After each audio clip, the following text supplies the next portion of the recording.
সবাইকে স্বাগত জানিয়ে শুরু করছি আমাদের প্রতি কার্যদিবসের নিয়মিত আয়োজন ব্যবসাপাতি সারাদিনে। এই মুহূর্তে আপনাদের সাথে আছি আমি মৌসুমী আক্তার। আর শুরুতে জানিয়ে দেব ঢাকার পুঁজিবাজারের সূচক ও লেনদেনের খবর। আজ সপ্তাহের দ্বিতীয় কার্যদিবস, 2 ঘন্টা লেনদেনে ডিএসসির প্রধান সূচক ডিএসসিএক্স ইন্ডেক্সটি 35.58 পয়েন্ট বেড়ে অবস্থান করছে 5,837 পয়েন্টে। এছাড়া অন্য যে দুটো সূচক রয়েছে তার মধ্যে ডিএস30 সূচকটি 8.22 পয়েন্ট বেড়ে অবস্থান করছে 2135 পয়েন্টে। সরিয়া ভিত্তিক সূচকটি এখন পর্যন্ত 3.86 পয়েন্ট বেড়ে অবস্থান করছে 1314 পয়েন্টে। এছাড়া মোট লেনদেন 492 কোটি টাকার উপরে ছাড়িয়েছে ঢাকার পুঁজিবাজারে। হাত বদল হওয়া কোম্পানিগুলোর মধ্যে দর বৃদ্ধি তালিকায় উঠে এসেছে, এখন পর্যন্ত আমরা দেখতে পাচ্ছি বৃদ্ধির তালিকায় উঠে এসেছে 145টি কোম্পানি, দর হারিয়েছে 77টি। শুধুমাত্র শেয়ারগুলোর ক্ষেত্রে দর বৃদ্ধির তালিকায় উঠে এসেছে 164টি কোম্পানি, দর হারিয়েছে 92টি। এবং শুধুমাত্র মিউচুয়াল ফান্ডের ক্ষেত্রে দর বৃদ্ধির তালিকায় উঠে এসেছে 9টি ফান্ড, দর হারিয়েছে 6টি ফান্ডের দর। এ ছিল ঢাকার পুঁজিবাজারের সূচক ও লেনদেনের খবর। দর্শক, আপনাদেরকে জানিয়ে রাখি, আপনারা চাইলে এই অনুষ্ঠান চলাকালে আপনাদের মতামত ও প্রশ্ন পাঠাতে পারেন এসএমএস এর মাধ্যমে। এসএমএস পাঠাতে আপনার মোবাইলের মেসেজ অপশনে গিয়ে টাইপ করুন BIZO স্পেস আপনার নাম স্পেস আপনার মতামত দিয়ে পাঠিয়ে দিন 16232 এই নম্বরে, যে কোনো অপারেটর থেকে। পুঁজিবাজার ও অর্থনীতি নিয়ে আলোচনায় আজ আমাদের সাথে আছেন ঢাকা বিশ্ববিদ্যালয়ের অধ্যাপক এম শাহজাহান মিনা। আমরা আলোচনা করব তার সাথে। আপনাকে স্বাগত আমাদের আজকের অনুষ্ঠানে। ধন্যবাদ মৌসুমী আপনাকে। আমরা কিন্তু দেখছিলাম আজকে পুঁজিবাজার স্বাভাবিক অবস্থানে লেনদেন চলছে, সকাল থেকে একটা ইতিবাচক ধারা চলছে, কিন্তু গতকাল কিন্তু সূচক এবং লেনদেন উভয়ই আমরা দেখেছি যে কমেছিল এবং লেনদেনটাও আমরা দেখেছি আগের তুলনায় কমেছে অনেক বেশি। এবং এই যে হঠাৎ করে কমে যাওয়া বা বাড়া, এর কারণ হিসেবে সংশ্লিষ্টরা যারা আছেন বাজারে তারা বলছেন যে গতকাল কয়েকটি ব্যাংকের অর্ধবার্ষিকী আর্থিক প্রতিবেদন প্রকাশ হয়েছে, যার কারণে ব্যাংকের শেয়ারগুলোর দর কমে যাওয়ার কারণে এই দরপতনের প্রভাবটা পড়েছে পুঁজিবাজারে। আপনার কাছে কি এই বিষয়টা মনে হচ্ছে যে ব্যাংকের কারণেই এই লেনদেনের প্রভাবটা পড়েছে? ধন্যবাদ মৌসুমী। আসলে আপনি প্রথমে যে কথাটি বলেছেন যে পুঁজিবাজারে এই একটা স্বাভাবিক অবস্থা ফিরে আসছে, বা এখন আমরা আজকে একটু বাজার অবস্থা বেশ ভালোই দেখেছি। গতকালকে আমাদের বাজারটা একটু মন্দাভাব ছিল। আসলে এটা কিন্তু একটা পুঁজিবাজারের স্বাভাবিক চরিত্র, অর্থাৎ হয়তো 2 দিন বাড়বে, 1 দিন কমবে, কিন্তু এটা স্বাভাবিক অবস্থা আমরা হলে এই কথা বলতে পারি। কিন্তু এখন যদিও অনেকে মনে করছে যে বাজারে একটা স্বাভাবিক অবস্থা ফিরে আসছে, কিন্তু আমার দৃষ্টিতে আমার কাছে কেন যেন মনে হয় যে পুঁজিবাজারে এখন আমাদের স্বাভাবিক অবস্থা কিন্তু আসলে ফিরে আসেনি। সেটা যদি আমরা ভলিউমের দিকে তাকাই সেটাই প্রমাণিত হয়। এটার তো একটা কারণ তো যে এখনো আসলে সত্যি কথা বলতে, যদিও আমরা বিনিয়োগকারীদের আস্থা ফিরিয়ে আনার জন্য বহু চেষ্টা করা হয়েছে বিভিন্ন তরফ থেকে, বিশেষ করে বাংলাদেশ সিকিউরিটি এক্সচেঞ্জ কমিশনের পক্ষ থেকে অনেক ধরনের স্টেপ নেওয়া হয়েছে, কিন্তু আমরা এ পর্যন্ত কিন্তু এখনো লক্ষ্য করতে পারছি না যে বাজারে বিনিয়োগকারীদের আস্থা পুরোপুরি ফিরে আসছে। এটা কিন্তু এখনো আসেনি। আর আপনি দ্বিতীয় যে কথাটি বললেন সেটা হলো যে গতকালকে আমাদের যে অবস্থাটা ছিল এটা খুবই স্বাভাবিক। ব্যাংকিং সেক্টর কিন্তু বড় খাত আমাদের পুঁজিবাজারে। এখানে প্রায় টোটাল আমাদের পুঁজিবাজারে যে পরিমাণ পুঁজি আছে তার অ্যারাউন্ড 20 থেকে 25% বা তার একটু বেশি হতে পারে ব্যাংকিং সেক্টরের কন্ট্রিবিউশন। এবং গতকালকে যেহেতু কতগুলি ব্যাংকের আর্থিক প্রতিবেদনে দেখা গিয়েছে যে তাদের আর্নিং পার শেয়ারটা কম দেখানো হয়েছে। এই যে আর্নিং পার শেয়ারটা কম দেখানো হয়েছে মানে আসলে কম হয়েছে, তা স্বাভাবিকভাবে যারা ব্যাংকে এতদিন কিন্তু ব্যাংকের শেয়ারের দাম কম ছিল, মানুষ ব্যাংকের দিকে বেশ আগ্রহ প্রকাশ করেছিল, কিন্তু গতকালকে যেহেতু এই প্রতিবেদনে তাদের আর্নিং পার শেয়ার কম দেখানো হয়েছে বা আমরা কম দেখতে পেয়েছি, এতে করে আবার ব্যাংকিং সেক্টরের প্রতি গতকালকে আমরা যেটা লক্ষ্য করেছি যে বিনিয়োগকারীদের আস্থাটা আসলে আবার একটু ফল করেছে। যে না, এর আগের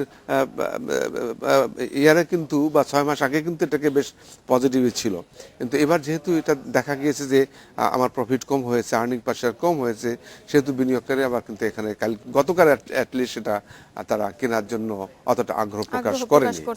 সেই কারণেই যেহেতু ভলিউমও কমে গিয়েছে, আবার প্রাইসও কমে গেছে, তার একটা ইফেক্ট আমাদের বাজারে আমরা দেখতে পাচ্ছি। আচ্ছা, পুঁজিবাজার নিয়ে আমরা আরো আলোচনা করব, আমাদের একটা ছোট বিরতির সময় হচ্ছে।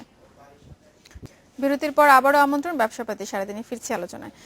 পুঁজিবাজার নিয়ে আমরা কথা বলছিলাম বিরতির আগে। আপনার কাছে জানতে চাইবে এই পুঁজিবাজার সম্পর্কে আরো কিছু বিষয়, যেমন আমরা কিন্তু 2005 সালে দেখেছিলাম যে সরকারি কোম্পানিগুলো শেয়ার ছাড়ার জন্য সরকার থেকে বিভিন্নভাবে উদ্যোগ নেওয়া হচ্ছে, এবং আমরা কিন্তু দেখি যে প্রতি বছরই একবার বা দুইবার করে বৈঠক হচ্ছে এটার ব্যাপারে, কিন্তু এর কিন্তু বাস্তবায়নের কোনো পদক্ষেপ আমরা দেখতে পাচ্ছি না। কেন এরকম হচ্ছে, আপনার কাছে কি মনে হয়?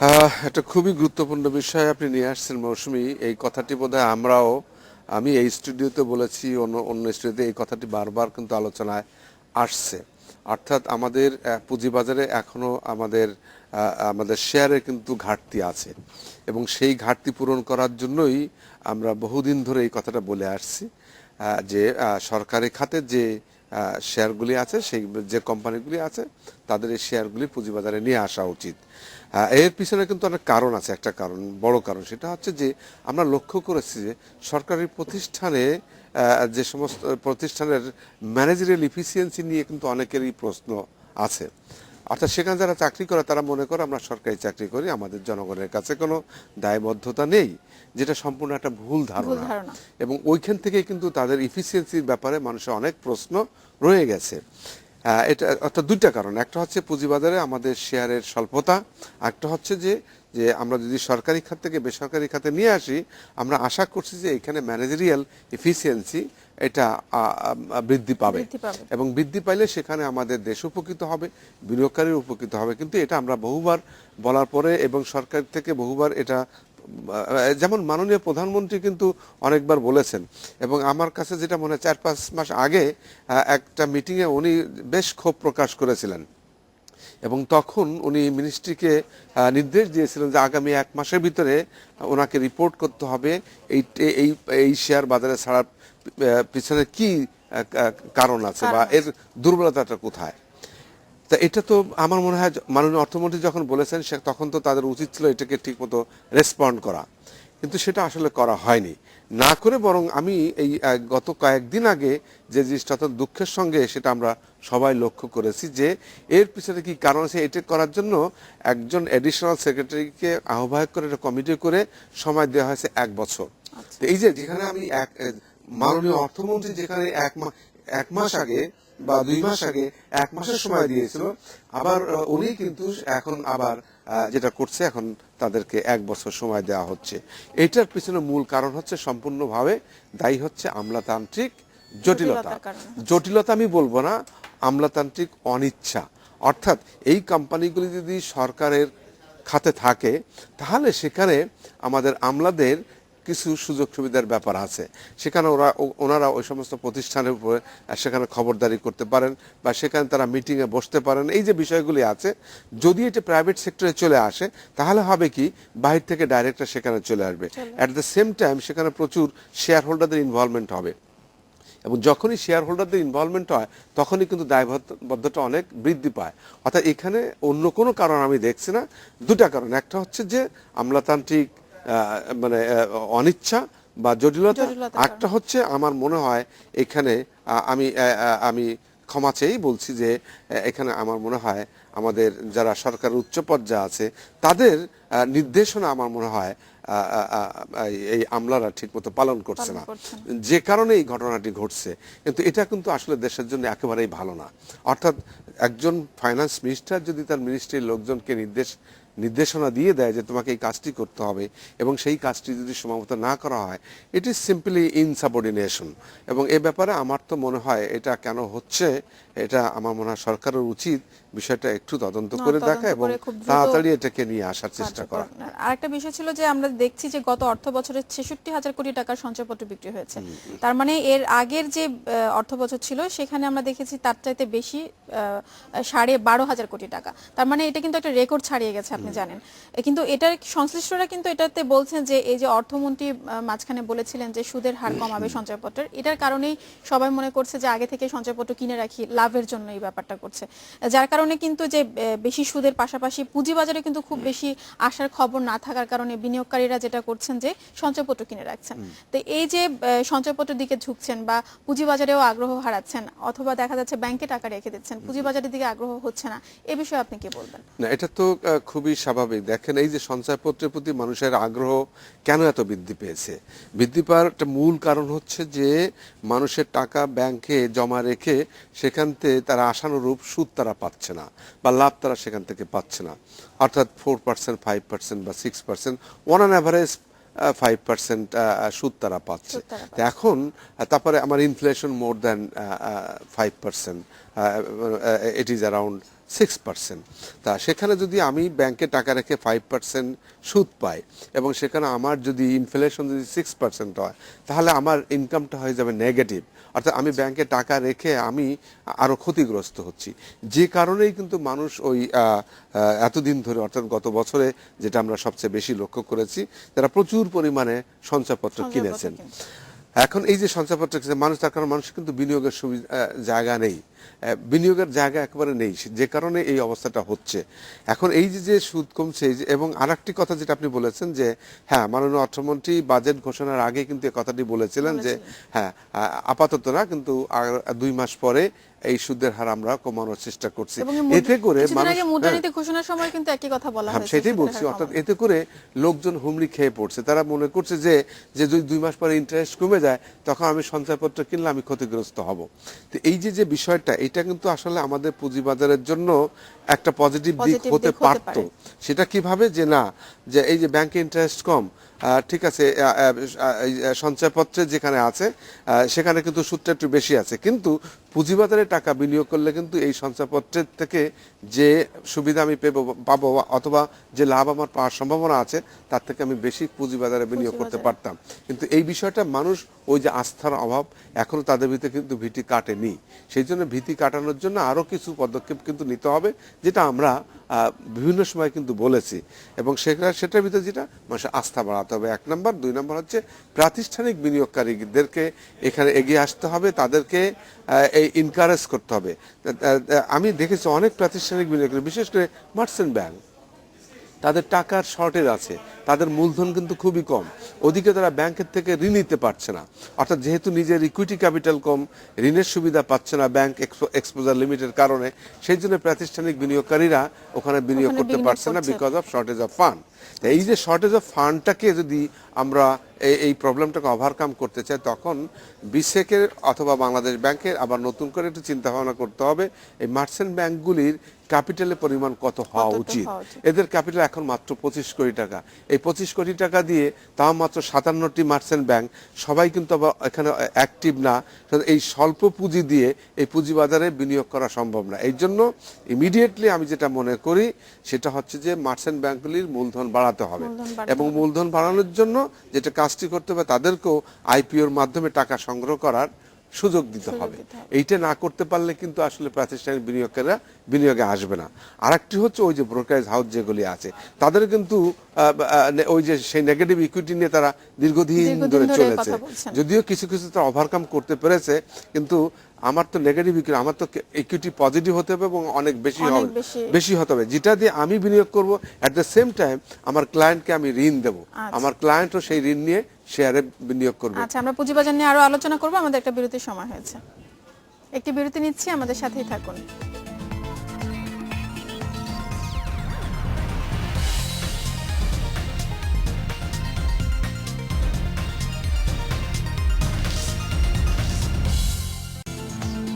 বিরতির পর আবারও আমন্ত্রণ ব্যবসাপাতি সারাদিনে। বিরতিতে যাবার আগে আমরা আলোচনা করছিলাম আমাদের আজকের অতিথি ঢাকা বিশ্ববিদ্যালয়ের অধ্যাপক এম শাহজাহান মিনার সাথে। আবারও ফিরছি আলোচনায়। বিরতিতে যাবার আগে আপনি পুঁজিবাজার নিয়ে বলছিলেন যে পুঁজিবাজারটাকে আরো বাড়াতে হবে, জায়গাটাকে আরো বিস্তৃত করতে হবে এবং বিভিন্ন পণ্য আনতে হবে, নতুন করে প্রোডাক্ট আরো নতুন আনতে হবে। কিন্তু আমরা কিন্তু পুঁজিবাজার বলতে বুঝি শুধুমাত্র শেয়ার, স্টক, এগুলো নিয়ে আমরা দেখছি, কিন্তু বন্ড বাজারটা কিন্তু এখন পর্যন্ত কোনো উন্নত হচ্ছে না, বা এটা আনার জন্য যাদের এটা উদ্যোগ নেওয়া উচিত তারাও এটা করছে না। এটা কেন? আসলে আমি যে বিষয়টা আগেও এটা নিয়ে কথা বলেছি, সেটা হচ্ছে যে আমাদের বাংলাদেশের বর্তমান পুঁজিবাজারটা কিন্তু এখন আংশিক বলা যেতে পারে, কারণ শুধুমাত্র এক ধরনের ইনস্ট্রুমেন্ট এখানে আছে, অর্থাৎ শেয়ার। প্রায় 300 কোম্পানির শেয়ার এখানে আছে। আরও 2 ধরনের ইনস্ট্রুমেন্ট, বেশ পপুলার ইনস্ট্রুমেন্ট, একটাকে বলা হয় প্রিফারেন্স শেয়ার, আর একটাকে বলা হয় বন্ড। তা আমাদের দেশে এই মুহূর্তে কোনো প্রিফারেন্স শেয়ার কিন্তু বাজারে নেই। এ বহু আগে একবার দুই একটা ছিল, কিন্তু সেগুলিও যেভাবে আসছিল সেই ওয়েতে আসাটা আসলে সঠিক ছিল না, যে কারণে প্রিফারেন্স শেয়ারের মার্কেটটা কিন্তু আমাদের দেশে এখনো পপুলার হয়নি। আরেকটা হচ্ছে বন্ডে যেটা হয় সেটা হলো যে আমাদের গভর্নমেন্ট বন্ড আছে, আমরা একটু আগে সঞ্চয়পত্রের কথা আলাপ করলাম, এটাকে আমরা গভর্নমেন্ট বন্ড বলছি, কিন্তু সেটা কিন্তু পুঁজিবাজারে বিক্রি হচ্ছে না, সেটা ব্যাংকের মাধ্যমে পোস্ট অফিসের মাধ্যমে হচ্ছে। কিন্তু আরেকটি বন্ড সেটা হচ্ছে কর্পোরেট বন্ড, অর্থাৎ যে পাবলিক লিমিটেড কোম্পানি একসঙ্গে শেয়ার এবং বন্ড বিক্রি করতে পারে, যেটা আমাদের দেশে কিন্তু এখন নেই। বন্ডের বৈশিষ্ট্য হচ্ছে কি, এই শেয়ার যারা কিনছে তারা কিন্তু মালিক হচ্ছে না, তারা একটা নির্দিষ্ট হারে সুদ পাচ্ছে। যে এইটা আমি আজ থেকে প্রায় 25-26 বা 30 বছর আগে আমাদের এই শেয়ার মার্কেটে, যখন আমাদের মার্কেটে মাত্র 30 থেকে 35টা শেয়ার ছিল, তখনও আমাদের প্রায় 7-8টা বন্ড বা ডিবেঞ্চার ছিল।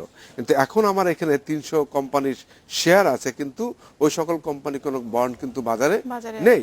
এই বন্ড অর্থাৎ বন্ডে যেহেতু একটা ফিক্সড ইন্টারেস্ট পাওয়া যায়, এই ধরনের বন্ড থাকলে যারা রিটায়ার্ড পারসন বা যাদের একটু বয়স হয়ে গিয়েছে বা যারা ধরেন ঝুঁকি নিতে চায় না, তারা এইসব জায়গায় বিনিয়োগ করতে পারে, কিন্তু সেই জিনিসটা কিন্তু আমাদের দেশে নেই।